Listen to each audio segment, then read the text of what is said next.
मी नाही का मेथीचे लाडू करणार आहेत. कोणी मेथीचे लाडू म्हणतं, कोणी कडू लाडू म्हणतं, डिंक टाकते म्हणून डिंकाचे लाडू म्हणतं. ज्याचे म्हणण्याची पद्धत वेगवेगळी असते. तर मी त्यासाठी 1.5 किलो खारीक खोबरं घेतलेलं आहे, पावशेर बदाम, पावशेर काजू, गोडंबी घेतलेली आहे, 50 ग्राम डिंक आणि 50 ग्राम आळू घेतलेली.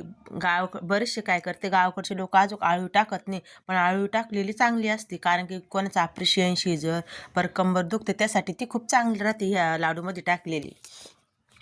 आणि हे लाडू म्हणजे पौष्टिकच राहते बाबा, हिवाळ्यामध्ये खायसाठी प्रत्येक घरात बनवते हे.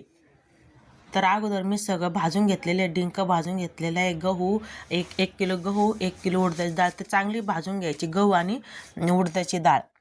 काळ्या पाट्याची पण टाकली तरी चालती, तर फक्त काळ्या पाट्याची डाळ टाकली फक्त लाडूचा कलर थोडा चेंज होतो.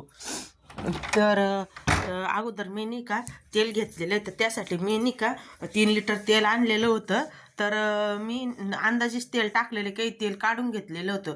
बरेच जण गावरान तुपामध्ये पण करते, तर गावरान तुपामध्ये करायचं असेल तर 1.5-पावणे लिटरच गावरान तूप लागन. आणि मस्त गोळ नाही का छान बारीक करून घ्यायचं, म्हणजे नाही का त्याचे गोळे गोळे राहत नाही. आणि तेल चांगलं गरम होऊ द्यायचं आणि त्याला पाकाला मस्त हलवत राहायचं. पाक झालं ना, तर मी खारीक खोबरं नाही का मिक्सरमधूनच काढलेलं होतं, ते टाकू लागलेली. बरेच जण नाही का गिरणीवरून दळून आणते, पण मला ती गिरणीवरून दळून आणलेलं आवडतच नाही, कारण की खाताना काजू बदाम लागत नाही ना.